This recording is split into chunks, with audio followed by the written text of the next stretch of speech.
Next one is heterotrophic nutrition. हमने heterotrophic nutrition पढ़ लिया कि वो प्लांट्स में होता है मेनली, ठीक है। प्लांट्स में हमें स्टोमेटा का पढ़ा, फोटोसिंथेसिस पढ़ा कि प्लांट दैट, उसमें नेक्स्ट वन एक टॉपिक और रह गया था कि वो प्लांट जो मतलब न्यूट्रिशंस मिलता है सॉइल से, तो ये जो और रिक्वायरमेंट होती है प्लांट के, लाइक नाइट्रोजन की, फास्फोरस की और मैग्नीशियम की, कहाँ से होती है? वाटर की, सारी होती है अर्थ से, ठीक है। सॉइल में ये सब चीज़ें मिक्स होती हैं और प्लांट इनको ले लेता है। Nitrogen is the main component, वो प्रोटीन सिंथेसिस में हेल्प करता है प्लांट की और नई चीज़ें बनाता है, प्लांट में नए ग्रोथ में हेल्प करता है। ये नाइट्रोजन की रिक्वायरमेंट किसमें पूरी होती है? नाइट्रेट्स और नाइट्राइट्स, ठीक है। अब हम हेटरोट्रॉपिक न्यूट्रिशन पढ़ेंगे। हेटरोट्रॉपिक न्यूट्रिशन किसमें होता है? ये एनिमल मेनली जो होता है एनिमल्स में होता है, ठीक है। 3 टाइप का होता है, हेटरोट्रॉपिक, पैरासिटिक और होलोजाइक, ठीक है। कि भाई देखिए फूड पे डिपेंड करता है कि किस टाइप का फूड है, ठीक है। अगर फूड स्टेशनरी है मतलब ग्रास है और फूड कोई डियर है, तो दोनों के लिए अलग अलग स्ट्रेटेजी चाहिए एनिमल को कि वो अपने फूड को कैसे गेट करे, मतलब कैसे मिले उसको फूड। तो उसके लिए उसके पास स्ट्रेटेजीज होती हैं जो वो यूज़ करता है। वो ये सब एक वो अडेप्टेशन करता है इन चीज़ों के लिए, अपने आप को अडप्ट करता है वो अपने फूड को कैसे इनटेक करे, ठीक है। अब सेप्रोट्रोपिक क्या होता है? सेप्रोट्रोपिक में ये होता है मोड ऑफ न्यूट्रिशन। इसमें क्या होता है? इसमें ये होता है कि भाई जो ये जनरली जो फंगी होती है, बैक्टीरियाज होते हैं, इनमें होता है, ठीक है। ये डेड जो प्लांट्स होते हैं, एनिमल होते हैं, उनको यूज़ करते हैं एनर्जी के लिए। पहले उनको आउटसाइड में ही उनको उनका मतलब इनऑर्गेनिक फॉर्म में चेंज करते हैं एंड देन उनको अब्जॉर्ब करते हैं अपनी बॉडी में, ठीक है। सेप्रोट्रोपिक इसमें होगा फंगी और बैक्टीरिया से। Next one is parasitic. Parasitic होता है मेनली लीच और ये जो हमारे लाइसिस होती हैं इन सब में, ठीक है ना। इसमें क्या होता है? 2 चीज़ होती है, एक होस्ट होता है, एक पैरासाइट होता है। जो होस्ट होता है वो बिग एनिमल होता है और जो पैरासाइट होता है वो स्मॉल एनिमल होता है। होस्ट वो क्या करता है? पैरासाइट क्या करता है कि होस्ट की बॉडी से अटैच हो जाता है और उस पर उसे अपनी फूड की रिक्वायरमेंट को पूरा करता है। इससे होस्ट को बहुत हार्म होता है, ठीक है। Next one is holozoic. Holozoic 3 mode, इसमें 3 मोड ऑफ न्यूट्रिशन होते हैं, हर्बीवोरस, कार्निवोरस और ओमनीवोरस। हर्बीवोरस वो ऑर्गेनिज्म होते हैं जो अपनी फूड रिक्वायरमेंट के लिए किस पे डिपेंड करते हैं? Only and only plant and plant parts पे, like as cow, deer, sorry cow and buffalo, goat, ठीक है। Next one is carnivorous. Carnivorous वो ऑर्गेनिज्म होते हैं जो अपनी फूड रिक्वायरमेंट के लिए मीट और meat, flesh of meat and organism के डिफरेंट पार्ट पे डिपेंड करते हैं, ठीक है। ये कौन से होते हैं? लायन, डियर, टाइगर्स, ठीक है। जो जो टॉप एनिमल्स होते हैं ना फूड चेन में, वो मेनली कार्निवोर होते हैं, ठीक है। Next one is omnivore. Omnivores वो ऑर्गेनिज्म होते हैं जो अपनी फूड रिक्वायरमेंट के लिए दोनों पे डिपेंड करते हैं। किस पे? वो डिपेंड करेंगे बहुत चीज़ों पे, मतलब प्लांट पे भी और एनिमल्स पे भी, मीट और फ्लैश पे भी, ठीक है। मेनली क्रॉ, ह्यूमन बींग्स और वल्चर्स इसमें आते हैं, ठीक है। Next one is how do organism obtain their nutritions. Organism अपना न्यूट्रिशंस कैसे मिलता है? वैसे जो देखो रिक्वायरमेंट फूड की ऑलमोस्ट सेम ही होती है, सबको वही फूड चाहिए, बट उसकी चेंजिंग हो जाता है कि सिंगल सेलुलर में कैसे मिलेगा, मल्टी सेलुलर में कैसे मिलेगा। हम एग्जांपल लेते हैं कि सिंगल सेलुलर में अमीबा का एग्जांपल है। अमीबा क्या करता है कि आप उसमें सिंगल सेलुलर ऑर्गेनिज्म है, वो क्या करेगा कि उसका फूड उसे दिखा कि फूड इधर है, तो सूडोपोडिक एक मूवमेंट होती है, प्रोसेस होता है, इसमें वो क्या करता है अमीबा उस फूड को चारों तरफ से घेर लेता है और अपने अंदर इनगल्फ कर लेता है in the form of food vacuole. देखो यहाँ से फूड को, यहाँ अमीबा है, इसने फूड देखा, उसने यहाँ से चारों तरफ उसको घेरना शुरू किया, फूड इनगल्फ हो गया, फूड वैक्यूल बन गया। फूड वैक्यूल क्या होता है? फूड वैक्यूल के अंदर एंजाइम्स होते हैं जो उस फूड को डाइजेस्ट करते हैं, ठीक है।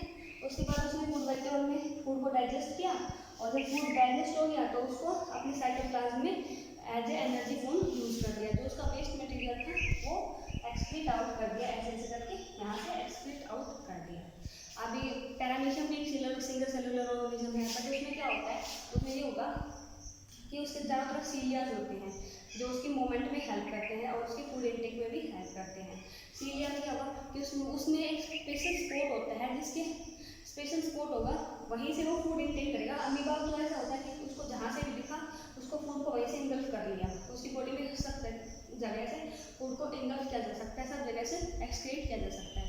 बट पैरामीशियम में स्पेशल सपोर्ट होता है और सीलिया की हेल्प से फूड को उस स्पोर्ट तक लाया जाता है, फिर उसको इनगल्फ किया जाता है, देन उसको एक्सक्रीट आउट किया जाता है। ठीक है, ऐसे यूनिसेलुलर ऑर्गेनिजम्स में ऐसे ही होता है, बट मल्टीसेलुलर ऑर्गेनिजम्स में डिफरेंट टाइप ऑफ मोड होता है न्यूट्रिशन का। Nutrition in human beings, human beings में कैसे न्यूट्रिशन होता है, ये टॉपिक मेन है, आप ध्यान से पढ़ेंगे इसको। स्टार्टिंग में क्या हुआ कि जब ह्यूमन बींग्स में क्या होगा कि अपने हम फूड को अपनी हैंड्स की हेल्प से क्या करते हैं, माउथ के अंदर इंटेक करते हैं।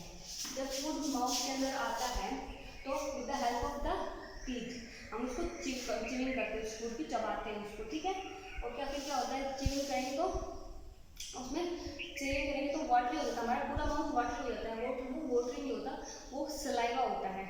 जो कौन सी ग्लैंड सीक्रेट करती है, स्लेवरी ग्लैंड्स उसको सीक्रेट करती है सलाइवा को। फिर टंग की हेल्प से उसका पार्टीशन मूवमेंट होता है। ठीक है, इसको और चबाया जाता है।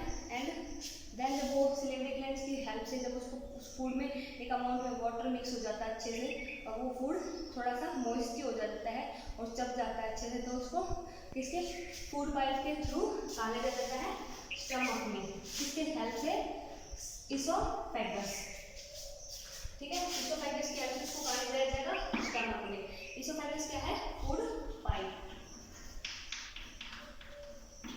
ये जिस इसका इतना काम होता है कि ये फूड को किसी मतलब टंग मतलब जो माउथ है उसको स्टमक से जॉइन करता है और फूड को माउथ से स्टमक में लेके जाता है। जो माउथ का स्ट्रक्चर होता है वो कैसा होता है, स्लिपरी माउथ होता है हमारा थोड़ा सा। ठीक है, दो अपर लिप से कवर होता है, अपर और लोअर लिप से कवर होता है। ठीक है, उसके अंदर क्या होता है कि हमारे टीथ होते हैं, टंग होती है और ग्लैंड्स होती हैं। ठीक है, नेक्स्ट इसोफेगस के बाद स्टमक आता है। स्टमक लार्ज पार्ट होता है बॉडी का। ठीक है, मतलब इन उसका डाइजेस्टिव सिस्टम का लार्ज पार्ट होता है और सबसे ज़्यादा लार्ज पार्ट कौन सा होता है, स्मॉल इंटेस्टाइन। ठीक है, क्या होता है कि स्टमक एक लार्ज पार्ट है। स्टमक के अंदर क्या होगा, स्टमक में फूड जैसे ही गया, फूड जाते के साथ उस पर क्या हुआ, उसमें एक अमाउंट में वाटर था, तो क्या हुआ उसमें फूड जो स्टमक थी उसकी लाइनिंग होती है, म्यूकस लाइनिंग होती है, वो उसको चारों तरफ से जो स्टमक का साइज है वो बढ़ा देती है अपना। ठीक है, ताकि फूड अच्छे से आ सके। स्टमक के अंदर क्या होता है, HCl होता है, हाइड्रोक्लोरिक एसिड होता है और पेप्सिन होता है, प्रोटीन एंड डाइजेस्टिव एंजाइम और म्यूकस होता है। ठीक है, हाइड्रोक्लोरिक डाइजेस्टिव जूसेस होते हैं बहुत सारे जो फूड को डाइजेस्ट करने में हेल्प करते हैं। क्या होता है कि HCl जो हाइड्रोक्लोरिक एसिड है उसमें क्या होगा कि फूड जब अंदर गया तो जो HCl था उसमें उस फूड में डाइजेस्टिव एसिड जो जूसेस थे उससे क्या हुआ, HCl हुआ और वो फूड डाइजेस्ट थोड़ा सा हो गया। उसके बाद उसका प्रोटीन पेप्सिन एंजाइम की वजह से डाइजेस्ट हो गया। म्यूकस का क्या काम होता है, म्यूकस एक लाइनिंग होती है जो फूड को मतलब कवर करके रखती है और हाइड्रोक्लोरिक एसिड का इफेक्ट नहीं होने देती वहाँ। ठीक है, एसिडिटी भी इसी वजह से होती है कि हमारी जो स्टमक में ना हाइड्रोक्लोरिक एसिड की अमाउंट बढ़ जाती है। देन स्टमक से फूड कहाँ गया, फूड गया स्मॉल इंटेस्टाइन में। स्मॉल इंटेस्टाइन में क्या होता है, यहाँ कंप्लीट डाइजेशन होता है फूड का, कार्बोहाइड्रेट का, प्रोटीन का और फैट्स का। ठीक है, पहले क्या होगा कि यहाँ जैसे ही फूड स्मॉल इंटेस्टाइन में गया, यहाँ क्या प्रेजेंट होता है, स्मॉल इंटेस्टाइन यहाँ से स्टार्ट होती है, स्टमक के जस्ट स्टार्ट होती है। सबसे ज़्यादा लार्जेस्ट ग्लैंड है, मतलब सबसे लार्जेस्ट पार्ट है और ये कवर होता है, मतलब ऐसे बॉइलिंग फॉर्म में कवर होती है सारी, ताकि कम स्पेस अरेंज कर सके। उसके अंदर उसका कंप्लीट डाइजेशन होता है फूड का। वहाँ क्या होता है, पेंक्रियाज में पेंक्रियाटिक जूस होते हैं और बाइल जूस होता है लीवर में। ठीक है, तो वहाँ क्या होगा कि पेंक्रियाज से पेंक्रियाटिक जूस सीक्रेट हुआ, उसने क्या किया कि जो फूड था जो आया था उसको और जिस मतलब मेनली डाइजेस्ट किया उसको इसमें प्रोटीन में लाइपेज की हेल्प से, तो उसमें लिपिड्स में और फैट्स में, और ट्रिप्सिन की हेल्प से प्रोटीन को अमीनो एसिड में चेंज किया। ठीक है, बाइल जूस क्या करता है कि जो फूड होता है वो large bile juice generally salty in nature होता है और ये क्या करता है, ये इंटेस्टाइनल जूस क्या करता है, जो बाइल जूस वो क्या साल्टी नेचर होता है, वो क्या करता है जो लार्ज वैक्यूल ग्लाइकोल मतलब वैक्यूल्स होते हैं फूड के ग्लाइकोल के, उनको स्मॉल वैक्यूल्स में तोड़ देता है, ठीक है। देन इंटेस्टाइनल जूस होते हैं, इंटेस्टाइनल जूस भी फूड को बिल्कुल स्मॉल एंड स्मॉल पार्ट में तो उसको ब्रेक करने में हेल्प करते हैं। जी हाँ, मेन क्या बनता है, कार्बोहाइड्रेट बनता है, फैट बनता है और प्रोटीन बनता है। देन फूड कहाँ जाता है, लार्ज इंटेस्टाइन में, यहाँ होता है अब्जॉर्प्शन। फूड अब बिल्कुल टूट चुका है किसमें, सिंपलर फॉर्म में, सिंपलर इनऑर्गेनिक फॉर्म में, ऑर्गेनिक से इनऑर्गेनिक फॉर्म में आ जाएगा। क्या होगा, अब्जॉर्प्शन यहाँ होती है यहाँ बहुत सारी विल्लाई होती हैं जो क्या करती हैं फूड को, विल्लाई के अंदर क्या होता है, ब्लड वेसल्स होती हैं। ये ब्लड वेसल्स क्या करती हैं कि फूड को यहाँ से अब्जॉर्ब करती हैं और बॉडी के डिफरेंट डिफरेंट पार्ट्स में सीक्रेट मतलब एनर्जी की फॉर्म में बता देती हैं, ठीक है। नेक्स्ट वन, जब फूड अनडाइजेस्टेड रह जाता है, जो फूड डाइजेस्ट नहीं हुआ कॉम्प्लेक्स फॉर्म से, तो उसको क्या होता है, वो एनर्जी के थ्रू बॉडी से एक्सक्रीट आउट कर दिया जाता है। एक बार डायग्राम देखिए, डायग्राम से कुछ समझाते हैं जल्दी जल्दी। यहाँ से फूड टंग ने लिया, ठीक है, स्लेवरी ग्लैंड्स ने उसको स्मॉल पीसेस में तोड़ा और माउथ में च्यूइंग किया। देन नीचे आया इसोफेगस से स्टमक में। स्टमक में क्या होता है, स्टमक में HCl होता है, म्यूकस होता है और ट्रिप्सिन होता है। यहाँ पर प्रोटीन का डाइजेशन हुआ और HCl ने उस फूड को एसिड मतलब अपने हाईली एसिड अमाउंट से उसको ब्रेक किया। उसके बाद स्मॉल इंटेस्टाइन में गया, स्मॉल इंटेस्टाइन में उसका कंप्लीट डाइजेशन हुआ कार्बोहाइड्रेट, प्रोटीन और फैट में।